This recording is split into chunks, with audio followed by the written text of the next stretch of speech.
Welcome back to my channel. So friends, ನಾನು ಈ ದಿನ ಈ ವಿಡಿಯೋದಲ್ಲಿ ನಮ್ಮ ಮನೆಯಲ್ಲಿ ದೀಪಾವಳಿ ಹಬ್ಬವನ್ನು ಯಾವ ರೀತಿ ಸೆಲೆಬ್ರೇಷನ್ ಮಾಡಿದ್ವಿ ಅನ್ನೋದನ್ನು ಈ ಒಂದು ಸಣ್ಣ ವಿಡಿಯೋ ಮೂಲಕ ತಿಳಿಸ್ತಾ ಇದ್ದೀನಿ. ಸೊ ಆ್ಯಕ್ಚುಲಿ ಹಬ್ಬ ಆಗಿ 8 ದಿನ ಆಗಿದೆ. ನಾನು ಈ ದಿನ ಈ ವಿಡಿಯೋವನ್ನು ಅಪ್ಲೋಡ್ ಮಾಡ್ತಾ ಇರುವಂಥದ್ದು. ಸೊ ಎಲ್ಲರ ಮನೆಯಲ್ಲೂ ಕೂಡ ದೀಪಾವಳಿ ಹಬ್ಬ ಅಂದರೆ ತುಂಬಾ ಚೆನ್ನಾಗಿ ಸೆಲೆಬ್ರೇಷನ್ ಮಾಡ್ತಾರೆ. ಅಂದರೆ ಅವ್ರದ್ದೇ ಆದಂಥ ಒಂದು ಸಂಪ್ರದಾಯದ ಪ್ರಕಾರ, ಅಂದರೆ ಪಟಾಕಿ ಹೊಡೆಯೋದು, ದೀಪ ಹಚ್ಚೋದು ಎಲ್ಲರ ಮನೆಯಲ್ಲೂ ನಾರ್ಮಲ್ ಆಗಿರುತ್ತೆ. ಆದರೆ ಒಬ್ಬೊಬ್ಬರ ಮನೆಯಲ್ಲೂ ಒಂದೊಂದು ವಿಧಾನದಲ್ಲಿ, ಅಂದರೆ ಈಗ ಕೋಲಾರದ ಸೈಡಿಗೆ ಹೋದರೆ ಅಲ್ಲಿ ಕಜ್ಜಾಯ ಮಾಡೋದು, ನೋಮ್ದಾರ ಯಾವುದೋ ಒಂದು ಅವರ ಸಂಪ್ರದಾಯದ ಪ್ರಕಾರ ಪೂಜೆನ ಮಾಡ್ತಾರೆ. ನಮ್ಮ ಕಡೆ ಬಂದರೆ ಮೀಸಲು ಅಂತ ಮಾಡ್ತಾರೆ ಮಂಡ್ಯ ಸೈಡ್ಗಳಲ್ಲಿ. ಇನ್ನೂ ಮೀರಿ ಹೋದರೆ ಲಕ್ಷ್ಮೀ ಪೂಜೆಯನ್ನು ಮಾಡ್ತಾರೆ.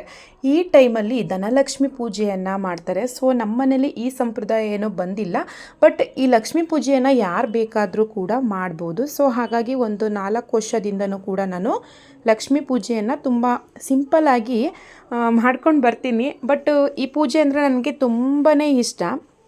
ಈ ಪೂಜೆ ಮಾಡ್ತಾಯಿದ್ದೀವಿ, ಈ ಪೂಜೆಯಿಂದ ನಮಗೆ ಏನೋ ಒಂದು ನೆಮ್ಮದಿ ಸಿಕ್ಕಿದೆ ಅಂದರೆ ಅದನ್ನು ಫಾಲೋ ಮಾಡ್ಕೊಂಡು ಹೋದರೆ ಏನೂ ತಪ್ಪಾಗಲ್ಲ ಅಲ್ವಾ.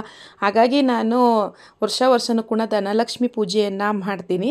ಸೊ ಹಾಗಾಗಿ ಸೋಮವಾರ ದಿನ ಸಂಜೆ ಅಮಾವಾಸ್ಯೆ ಶುರುವಾಗಿತ್ತಲ್ವ, ಆಗ ಒಳ್ಳೆ ಮುಹೂರ್ತ ಇತ್ತು. ಸೊ ಹಾಗಾಗಿ ಆಗಲೇ ನಾನು ಲಕ್ಷ್ಮಿಯನ್ನು ಕೂರಿಸಿ ಪೂಜೆ ಮಾಡಿಬಿಡೋಣ ಅಂತೇಳಿ ಎಲ್ಲ ರೆಡಿ ಮಾಡ್ಕೋತಾ ಇದ್ದೀನಿ. ವರಮಹಾಲಕ್ಷ್ಮಿ ಹಬ್ಬದಲ್ಲಿ ಯಾವ ರೀತಿ ನಾವು ಪ್ರೊಸೀಜರ್ನ ಫಾಲೋ ಮಾಡ್ತೀವಿ ಅದೇ ರೀತಿ ಫಾಲೋ ಮಾಡಬೇಕು. ಆದರೆ ನಾವು ದಾರನ ಕಟ್ಕೋತೀವಲ್ವ, ಸಂಕಲ್ಪ ದಾರನ, ಅದೊಂದು ಕಟ್ಕೊಳ್ಳೋಂಗಿಲ್ಲ ಅಷ್ಟೇ. ಸೊ ಎಲ್ಲ ಪ್ರೊಸೀಜರ್ನು ಅದೇ ರೀತಿ ಫಾಲೋ ಮಾಡಬೇಕು. ಸೊ ಈಗ ನಾನು ಸಂಜೆಯಿಂದ ಅಮಾವಾಸ್ಯೆ ಶುರುವಾಗಿರೋದ್ರಿಂದ, ನರಕ ಚತುರ್ದಶಿ ಸಂಜೆಯಿಂದ ಶುರುವಾಗಿರೋದ್ರಿಂದ ನಾನು ಸಂಜೆ ಪೂಜೆನ ಮಾಡ್ಕೋತಾ ಇದ್ದೀನಿ. ಬೆಳಿಗ್ಗೆಯಿಂದ ಏನೂ ಪೂಜೆ ಮಾಡಿಲ್ಲ. ಸೊ ಹಳ್ಳಿಗಳಲ್ಲಿ ಸಾಮಾನ್ಯವಾಗಿ ಸಂಜೆ ಪೂಜೆನೇ ಮಾಡುವಂಥದ್ದು.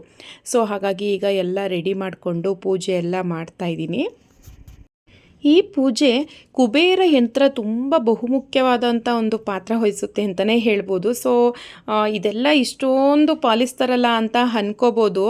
ಏನೋ ಗೊತ್ತಿಲ್ಲ, ಈ ರೀತಿ ಪೂಜೆಗಳನ್ನ ಫಾಲೋ ಮಾಡಬೇಕು ಅಂದರೆ ನನಗೆ ತುಂಬಾ ಇಷ್ಟ. ಹಾಗಾಗಿ ಕುಬೇರ ಸಮೇತವಾಗಿರುವಂತಹ ಧನಲಕ್ಷ್ಮಿ ಪೂಜೆಯನ್ನು ಮಾಡುವಂಥದ್ದು ದೀಪಾವಳಿ ಟೈಮಲ್ಲಿ. ಅಂದರೆ ಈ ಸೇಟುಗಳು ಬರ್ತಾರಲ್ಲ, ಅವರೆಲ್ಲ ಈ ಟೈಮಲ್ಲೇ ಧನಲಕ್ಷ್ಮಿ ಪೂಜೆಯನ್ನು ಮಾಡೋದು. ಆಯುಧ ಪೂಜೆಯಲ್ಲಿ ಯಾರ್ಯಾರು ಆಯುಧಗಳನ್ನು ಪೂಜೆ ಮಾಡಿಲ್ವೋ ಈ ಟೈಮಲ್ಲಿ ಆಯುಧಗಳನ್ನು ಪೂಜೆ ಮಾಡ್ತಾರೆ. ಮತ್ತು ನಮ್ಮ ಮನೆಯಲ್ಲಿ ಪಂಚಭೂತ ಆವಾಹನೆ ಅಂತ ನಾವು ಹಾಲಲ್ಲಿ ಒಂದು ಗಾಜಿನ ಬೌಲಲ್ಲಿ ನೀರನ್ನು ಇಟ್ಟು ಅದಕ್ಕೆ ಕೆಂಪುನ ಅಲಂಕಾರ ಮಾಡಿ 5 ದೀಪವನ್ನು ಹಚ್ತೀವಿ. ಅಂದರೆ ಪಂಚಭೂತಗಳನ್ನು ಆವಾಹನೆ ಮಾಡೋದು, ಅಂದರೆ ಪಂಚಭೂತಗಳಿಗೂ ಕೂಡ ನಾವು ನಮಸ್ಕರಿಸುವಂಥದ್ದು. ಅವಕ್ಕೂ ಕೂಡ ನಾವು ನಮಸ್ಕಾರ ಮಾಡಬೇಕಲ್ವ. ಪಂಚಭೂತಗಳಿಲ್ಲ ಅಂದರೆ ನಾವು ಬದುಕೋದಕ್ಕೆ ಆಗಲ್ಲ.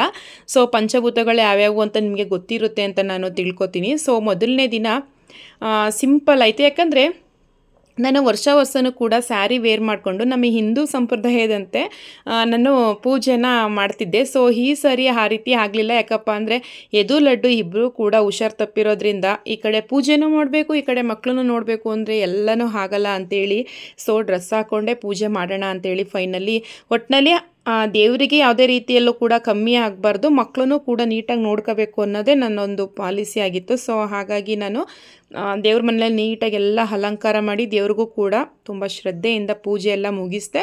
ಮಕ್ಕಳನ್ನು ಕೂಡ ನೋಡಬೇಕಲ್ವೇ, ಯಾಕಂದರೆ ಅವ್ರು ಚೆನ್ನಾಗಿದ್ದರೆ ನಾವು ಕೂಡ ನೆಕ್ಸ್ಟು ಚೆನ್ನಾಗಿರ್ತೀವಿ. ಅವರೇ ಹುಷಾರು ತಪ್ಪು ಮಲ್ಕೊಂಡು ನಾವು ಏನೇ ಒಂದು ಅಲಂಕಾರ ಮಾಡ್ಕೊಂಡು ಪೂಜೆ ಮಾಡಿದ್ರೂ ಕೂಡ ಅದು ದೇವರಿಗೆ ಅದು ಒಪ್ಪಿಗೆ ಆಗಲ್ಲ. ಸೊ ಹಾಗಾಗಿ ಡ್ರೆಸ್ಸೇ ವೇರ್ ಮಾಡಿಕೊಂಡು ನಾನು ಪೂಜೆ ಮಾಡ್ತಾಯಿದ್ದೀನಿ. ಸೊ ನಮ್ಮ ಭಾರತದಲ್ಲಿ ವಿದೇಶದಲ್ಲೂ ಕೂಡ ಆಚರಣೆ ಮಾಡ್ತಾರೆ. ಪ್ರತಿ ಮನೆಯಲ್ಲೂ ಕೂಡ ಸಂಜೆ ಟೈಮು ಈ ರೀತಿ ಮನೆ ಮುಂದೆ ದೀಪಗಳನ್ನು ಇಟ್ಟು ದೀಪಾವಳಿಯನ್ನು ಸೆಲೆಬ್ರೇಷನ್ ಮಾಡ್ತಾರೆ. ಪಟಾಕಿಯನ್ನು ಹಚ್ಚಿ ಸೆಲೆಬ್ರೇಷನ್ ಮಾಡ್ತಾರೆ. ಆದರೆ ಮನೇಲಿ ಮಕ್ಕಳಿದ್ರಂತೂ ಪಟಾಕಿ ತಂದಿಲ್ಲ ಅಂದರೆ ಆಗೋದೇ ಇಲ್ಲ. ಯಾಕಂದರೆ ಅವ್ರಿಗಂತೂ ಪೂಜೆಗಿಂತ ಮೊದಲು ಅವ್ರಿಗೆ ಪಟಾಕಿ ಬೇಕು. ದೀಪಾವಳಿ ಬಂತು ಅಂದರೆ ಪಟಾಕಿ ತರಲೇಬೇಕು. ಸೊ ಅವರಿಗೆ ಹುಷಾರಿಲ್ಲ ಅಂದರೂ ಕೂಡ ಸ್ವಲ್ಪ ಪಟಾಕಿನ ತಂದು ಅವ್ರ ಕೈಲಿ ಹೊಡೆಸಿದ್ದಾಯಿತು. ಸೊ ನಾವು ವರಮಹಾಲಕ್ಷ್ಮಿ ಹಬ್ಬದಲ್ಲಿ ಯಾವ ರೀತಿ ತಟ್ಟೆಗಳನ್ನು ಜೋಡಿಸ್ತೀವಿ ಅದಕ್ಕಿಂತ ಸ್ವಲ್ಪ ಕಡಿಮೆನೇ ಜೋಡಿಸಿದ್ದೀನಿ. ಯಾಕಪ್ಪ ಅಂತಂದರೆ ದೇವ್ರ ಮನೆ ತುಂಬ ಚಿಕ್ಕದಾಗಿರೋದ್ರಿಂದ ಒಂದು 3 ತಟ್ಟೆನ ಇಟ್ಟು ಅಲಂಕಾರ ಮಾಡಿರುವಂಥದ್ದು, ಅಂದರೆ ಸುತ್ತ ಡೆಕೋರೇಷನ್ ಮಾಡಿರುವಂಥದ್ದು. ಸೊ ಇಷ್ಟೇ ಸಾಕು ಅಂತ ಅನಿಸ್ತು. ಒಮ್ಮೊಮ್ಮೆ ಅನಿಸುತ್ತೆ ವರಮಹಾಲಕ್ಷ್ಮಿ ಹಬ್ಬದಲ್ಲಿ ಈ ರೀತಿ ಸಿಂಪಲ್ಲಾಗಿ ಮಾಡಿಬಿಟ್ರೆ ಸಾಕು ಅಂತ ಅನಿಸುತ್ತೆ. ಬಟ್ ಅದು ನಮ್ಮ ಮನಸ್ಸಿಗೆ ಒಪ್ಪಿಗೆ ಆಗಲ್ಲ ಅಲ್ವಾ. ಸೊ ಪೂಜೆ ಎಲ್ಲ ಮುಗೀತು. ಸೋಮವಾರ ಸಂಜೆ ಕಳಸ ಪ್ರತಿಷ್ಠಾಪನೆ ಮಾಡಿರೋದ್ರಿಂದ ಈ ದಿನ ನಾನೇನು ಕುಂಕುಮ ಎಲ್ಲ ಕೊಡೋದಕ್ಕೆ ಹೋಗಲಿಲ್ಲ. ಮಾರನೇ ದಿನ ಅಂದರೆ ಮಂಗಳವಾರದ ದಿನ ನಾನು ಮೊದಲನೇ ದಿನ ಸಜ್ಜಿಗೆಯನ್ನು ಮಾಡಿದ್ದೆ ಲಕ್ಷ್ಮೀ ನೈವೇದ್ಯಕ್ಕೆ. ಎರಡನೇ ದಿನ ನಾನು ಹಾಲು ಖೀರನ್ನ ಮಾಡ್ತಾಯಿದ್ದೀನಿ. ಸೊ ಲಕ್ಷ್ಮಿಗೆ ಏನು ಇಷ್ಟನೋ ನೈವೇದ್ಯ ಅದನ್ನೇ ಮಾಡೋಣ ಅಂತೇಳಿ, ಅಂದರೆ ಸ್ವಲ್ಪ ಸ್ವಲ್ಪ ದೇವರಿಗೆ ಇಷ್ಟವಾಗುವಂತಹ ನೈವೇದ್ಯನ ಮಾಡಿ ಮನೆಗೂ ಕೂಡ ಸಿಹಿ ಆಗುತ್ತೆ ಅಂತೇಳಿ ನಾನು ಅದೇ ರೀತಿ ಮಾಡಿದೆ. ಹಾಲು ಖೀರನ್ನ ಮಾಡಿ ದೇವರಿಗೆ ನೈವೇದ್ಯವಾಗಿಟ್ಟು ಈಗ ಎರಡನೇ ದಿನ ಪೂಜೆ ಎಲ್ಲ ಮಾಡ್ಕೋತಾ ಇದ್ದೀನಿ. ಈ ದಿನ ಮುತ್ತೈದೆಯರಿಗೆ ಕುಂಕುಮ ಕೊಡುವಂಥದ್ದು. ಸೊ ನಾವು ಮುತ್ತೈದೆ ಪೂಜೆ ಅಂದರೆ ವರಮಹಾಲಕ್ಷ್ಮಿ ಆಗಲಿ ಧನಲಕ್ಷ್ಮಿ ಪೂಜೆ ಮಾಡಿದ್ರೆ ತಪ್ಪದೇ ನಾವು ಮುತ್ತೈದೆಗೆ ಕುಂಕುಮವನ್ನು ಕೊಡಬೇಕು. ಈ ಟೈಮಲ್ಲಿ ಅಂದರೆ ಕಾರ್ತಿಕ ಮಾಸದಲ್ಲಿ ತುಳಸಿ ಹಬ್ಬ ಬರುತ್ತಲ್ವ, ಆ ದಿನವೂ ಕೂಡ ನಾವು ಮುತ್ತೈದೆಯರಿಗೆ ಕುಂಕುಮವನ್ನು ಕೊಟ್ಟರೆ ನಾವು ಮಾಡಿದಂತಹ ಪೂಜೆ ಫಲಿಸುವಂಥದ್ದು. ಸೊ ಹಾಗಾಗಿ ನಾನು ಮಂಗಳವಾರ ಸಂಜೆ ಅಕ್ಕಪಕ್ಕದವ್ರು, ಅಂದರೆ ಎಲ್ಲರನ್ನೂ ಕರೆಯೋದಕ್ಕೆ ಹೋಗಲಿಲ್ಲ, ನಮ್ಮ ಬಿಲ್ಡಿಂಗಲ್ಲಿರೋರು ಅಕ್ಕಪಕ್ಕದವ್ರನ್ನ ಮಾತ್ರ ನಾನು ಕರೆದು ಕುಂಕುಮ ಕೊಟ್ಟಿದ್ದೆ. ಯಾಕಂದರೆ ವರಮಹಾಲಕ್ಷ್ಮಿ ಹಬ್ಬದಲ್ಲಿ ಎಲ್ಲರನ್ನೂ ಕರಿತೀವಿ.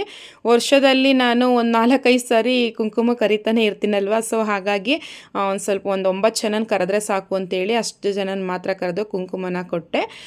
ಸೊ ಅವರಿಗೆ ಕುಂಕುಮ ಎಲ್ಲ ಕೊಟ್ಟಾದಮೇಲೆ ಮಕ್ಕಳಂತೂ ಪಟಾಕಿ ಹೊಡಿಲೇಬೇಕು 3 ದಿನನೂ ಕಂಟಿನ್ಯೂಸ್ ಆಗಿ. ಸೊ ಹಾಗಾಗಿ ಅವರಿಗೆ ಕುಂಕುಮ ಎಲ್ಲ ಕೊಟ್ಟಾದಮೇಲೆ ಮಕ್ಕಳನ್ನು ಕೂಡ ಒಂದಷ್ಟು ಪಟಾಕಿ ಎಲ್ಲ ಹೊಡೆದ್ರು. ಸೊ ನಾನು 2 ದಿನ ನಮ್ಮನೇಲಿ ಯಾವುದೇ ರೀತಿ ಸ್ಪೆಷಲ್ ಅಡುಗೆಗಳನ್ನು ಮಾಡಿರಲಿಲ್ಲ. ಸೊ ಹಾಗಾಗಿ ನಾನು ವೀಡಿಯೋನೂ ಮಾಡೋದಕ್ಕೆ ಹೋಗಲಿಲ್ಲ. ರಸಮ್ ಮಾಡೋದು, ಉಪ್ಸಾರು ಮಾಡೋದು ಅದೇ ಆಗ್ಬಿಟ್ಟಿತ್ತು ಅವ್ರು ಹುಷಾರಾಗಲಿ ಅಂತೇಳಿ. ಇದು 3ನೇ ದಿನ. ಬಲಿಪಾಡ್ಯಮಿ ಅನ್ನೋದು 3ನೇ ದಿನ ತುಂಬ ಸ್ಪೆಷಲ್ ಅಂತಲೇ ಹೇಳ್ಬೋದು. ಹಳ್ಳಿಗಳಲ್ಲಿ ನರಕ ಚತುರ್ದಶಿ ದಿನ ಏನು ಮಾಡ್ತಾರೆ ಅಂದರೆ ಮಾವಿನ ತೋರಣ ಕಟ್ತಾರೆ, ಜಸ್ಟ್ ದೀಪ ಹಚ್ತಾರೆ. ಮಾರನೇ ದಿನ ಅಮಾವಾಸ್ಯೆ, ಪೂರ್ತಿ ಅಮಾವಾಸ್ಯೆ ಇರುತ್ತಲ್ವ, ಆ ದಿನ ಬೆಟ್ಟದ ಮೀಸಲು ಅಂತ ಮಾಡ್ತಾರೆ ನಮ್ಮ ಸೈಡು. ಮಾದಪ್ಪನಿಗೆ ಪೂಜೆ ಮಾಡುವಂಥದ್ದು ಆ ದಿನ ಮೀಸಲು ಮಾಡ್ತಾರೆ. ಮಾರನೇ ದಿನ ಬಲಿಪಾಡ್ಯಮಿ ದಿನ ಏನಾದರೂ ಸ್ಪೆಷಲ್ ಅಡುಗೆನ ಮಾಡುವಂಥದ್ದು ನಮ್ಮ ಕಡೆ ಎಲ್ಲ. ಸೊ ಹಾಗಾಗಿ ನಾನು ಬಲಿಪಾಡ್ಯಮಿ ದಿನವೇ ಏನಾದರೂ ಸ್ಪೆಷಲ್ ಮಾಡೋಣ ಅಂತ ಯೋಚನೆ ಮಾಡ್ತಿದ್ದೆ. ಲಕ್ಷ್ಮೀ ನೈವೇದ್ಯಕ್ಕೂ ಕೂಡ ಜಾಮೂನ್ ಇಡೋಣ ಅಂತೇಳಿ ರೆಡಿ ಮಾಡಿದೆ. ಸೊ ಈಗ ನಾನು ತೋರಿಸ್ತಾ ಇರೋವಂಥದ್ದು ಮಧ್ಯಾಹ್ನದ ಅಡುಗೆ. ಇದೇ ಸಂಜೆನೂ ಕೂಡ ಆಗುತ್ತೆ ಅಂತೇಳಿ. ನಮ್ಮನೇಲಿ ಯಾವುದೇ ಹಬ್ಬ ಇದ್ದರೂ ಕೂಡ ಕಂಪಲ್ಸರಿ ಮುದ್ದೆ ಮಾಡಲೇಬೇಕು. ಸೊ ಮುದ್ದೆ ಆರೋಗ್ಯಕ್ಕೂ ಒಳ್ಳೆಯದಲ್ವ. ಮೊದಲು ನನಗೆ ತುಂಬ ಬೇಜಾರಾಗ್ತಿತ್ತು, ಹಬ್ಬದಲ್ಲೂ ಮುದ್ದೆ ಮಾಡಿಸ್ತಾರಲ್ಲ ಅಂತೇಳಿ. ನಮ್ಮೂರಲ್ಲಿ ಹಬ್ಬನೂ ಇದೇ ರೀತಿ ಮುದ್ದೆ ಮಾಡಿಸ್ತಿದ್ರು. ಸೊ ಈಗ ರೂಢಿಯಾಗ್ಬಿಟ್ಟಿದೆ, ಇವಾಗ ಮುದ್ದೆ ಮಾಡಿದ್ರೆ ಬೆಸ್ಟು, ಆರೋಗ್ಯಕ್ಕೆ ತುಂಬಾ ಒಳ್ಳೆಯದು ಅಂತ ಅನಿಸುತ್ತೆ. ಸೊ ಹಾಗಾಗಿ ಬಲಿಪಾಡ್ಯಮಿ ದಿನ ವಡೆ ಮಾಡುವಂಥದ್ದು ಸಂಪ್ರದಾಯ ಯಾರ್ಯಾರ ಮನೇಲಿ ಹೇಗಿರುತ್ತೋ ಗೊತ್ತಿಲ್ಲ. ಯಾಕಂದರೆ ಕಜ್ಜಾಯನೂ ಈ ಹಬ್ಬದಲ್ಲಿ ತುಂಬಾ ಒಂದು ಪ್ರಾಮುಖ್ಯತೆಯನ್ನು ಹೊಂದಿದೆ. ವಡೆನೂ ಕೂಡ ಅಷ್ಟೇ ಎಲ್ಲರ ಮನೆಯಲ್ಲೂ ಕೂಡ ಮಾಡ್ತಾರೆ. ಸೊ ಹಾಗಾಗಿ ನಾನು ಜಸ್ಟು ವಡೆನ ಮಾಡಿಕೊಂಡೆ. ನಮ್ಮ ಮನೇಲಿ ಯಾವ್ಯಾವ ಅಡುಗೆ ಮಾಡಿದ್ದೀವಿ ಅಂದರೆ, ಜಸ್ಟ್ ನಾನು ಅಂಗಡಿಯಿಂದ ಒಬ್ಬಟ್ಟನ್ನ ತರಿಸಿದ್ದೆ. ಸೊ ನಮ್ಮನೇಲಿ ಒಬ್ಬಟ್ಟು ಒಂದೊಂದು ಅರ್ಧ ತಿಂತಾರೆ ಅಷ್ಟೇ. ಹಾಗಾಗಿ ಒಂದು 5 ಒಬ್ಬಟ್ಟನ್ನ ತರಿಸಿದ್ದೆ. ನೆಕ್ಸ್ಟು ಜಾಮೂನು, ಜೊತೆಗೊಂದು ಹಪ್ಪಳ. ಮುದ್ದೆ ಅಂತೂ ಕಂಪಲ್ಸರಿ ಇರಲೇಬೇಕು, ಜೊತೆಗೆ ತರಕಾರಿ ಬೇಳೆ ಸಾಂಬಾರು. ಇಷ್ಟನ್ನು ನಮ್ಮ ಮನೇಲಿ ದೀಪಾವಳಿ ಹಬ್ಬದಲ್ಲಿ ಮಾಡಿದಂತಹ ಸ್ಪೆಷಲ್ ಅಡುಗೆ.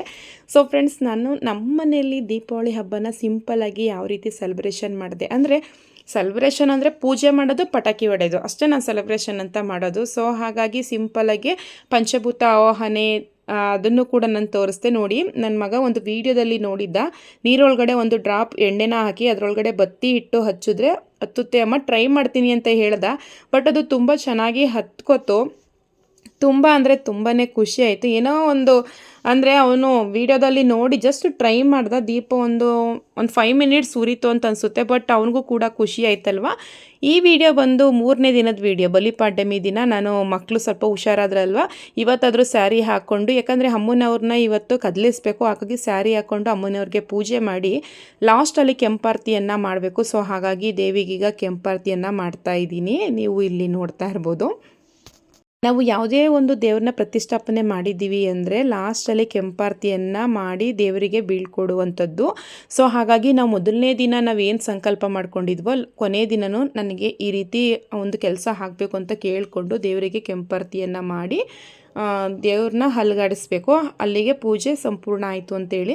ಏನು ಖುಷಿಯಪ್ಪ ಅಂದರೆ, ವರಮಹಾಲಕ್ಷ್ಮಿ ಅಂದರೆ ನಾವು ಒಂದು ನೈಟು ಲಕ್ಷ್ಮಿನ ಕೂರಿಸ್ಕೊಂಡಿರ್ತೀವಿ, ಇಲ್ಲಿ 3 ದಿನ ಕೂರಿಸ್ಕೊಂಡಿರ್ತೀವಿ. ಸೊ ತುಂಬಾ ಖುಷಿಯಾಗುತ್ತೆ. ಹಾಗಾಗಿ ನಾನೀಗ ಪೂಜೆ ಎಲ್ಲ ಮುಗಿಸ್ಕೊಂಡೆ. ಸೊ ಫ್ರೆಂಡ್ಸ್, ನಮ್ಮ ಮನೆಯಲ್ಲಿ ದೀಪಾವಳಿ ಹಬ್ಬ ಹೇಗಿತ್ತು ಅಂತ ದಯವಿಟ್ಟು ಕಾಮೆಂಟ್ ಮಾಡೋದನ್ನ ಮರಿಬೇಡಿ. ಹಾಗೆ ಲೈಕ್ ಮಾಡಿ ಶೇರ್ ಮಾಡಿ ಅಂತ ಕೇಳ್ಕೊತೀನಿ. ಮತ್ತು ಏನಪ್ಪ ಅಂತಂದರೆ ನಿಮಗೆ ಗೊತ್ತಿರ್ಬೋದು, ಭಾನುವಾರ ದಿನ ತುಳಸಿ ಹಬ್ಬ, ತುಳಸಿ ವಿವಾಹ ಇದೆ. ಅದು ಕೂಡ ತುಂಬಾ ಮುಖ್ಯ. ತುಳಸಿ ಹಬ್ಬವನ್ನು ಯಾವ ರೀತಿ ಸೆಲೆಬ್ರೇಷನ್ ಮಾಡಬೇಕು, ಏಕೆ ನಾವು ಹಬ್ಬವನ್ನು ಸೆಲೆಬ್ರೇಷನ್ ಮಾಡ್ತೀವಿ ಅನ್ನೋದನ್ನು ಕೂಡ ನಾನು ಈ ದಿನವೇ ಅಂದರೆ ಸಂಜೆ ಅಷ್ಟರಲ್ಲಿ ವಿಡಿಯೋನ ಅಪ್ಲೋಡ್ ಮಾಡ್ತೀನಿ. ಯಾಕೆಂದರೆ ನಾವು ಪ್ರಿಪೇರ್ ತುಂಬಾ ಮುಖ್ಯ. ಹಬ್ಬ ತುಂಬ ಭಕ್ತಿಯಿಂದ ಮಾಡುವಂಥದ್ದು, ಅಂದರೆ ಗಂಡನಿಗೋಸ್ಕರ ಮಾಡುವಂಥ ಹಬ್ಬ, ಗಂಡನ ಶ್ರೇಯಸ್ಸಿಗೋಸ್ಕರ ಮಾಡುವಂಥ ಹಬ್ಬ ಆಗಿರೋದ್ರಿಂದ, ಇದು ಪ್ರತಿ ಹೆಣ್ಣು ಮಕ್ಕಳು ಮಾಡುವಂಥ ಹಬ್ಬ ಆಗಿರೋದ್ರಿಂದ ದಯವಿಟ್ಟು ಆ ವಿಡಿಯೋನ ಫ್ರೀ ಮಾಡಿಕೊಂಡು ವಾಚ್ ಮಾಡಿ ಅಂತ ಕೇಳ್ಕೊತೀನಿ. ಹಾಗೆ ಯಾರ್ಯಾರು ಇನ್ನೂ ನನ್ನ ಚಾನಲ್ನ ಸಬ್ಸ್ಕ್ರೈಬ್ ಮಾಡಿಲ್ವೋ ದಯವಿಟ್ಟು ಸಬ್ಸ್ಕ್ರೈಬ್ ಮಾಡಿ, ಲೈಕ್ ಮಾಡಿ, ಹಾಗೆ ಒಂದು ಕಾಮೆಂಟ್ ಮಾಡಿ ಹೇಗಿತ್ತು ಅಂತ ಹೇಳ್ತಾ ನಾನು ಈ ವಿಡಿಯೋನ ಎಂಡ್ ಮಾಡ್ತೀನಿ. ಓಕೆ ಫ್ರೆಂಡ್ಸ್, ಬಾಯ್.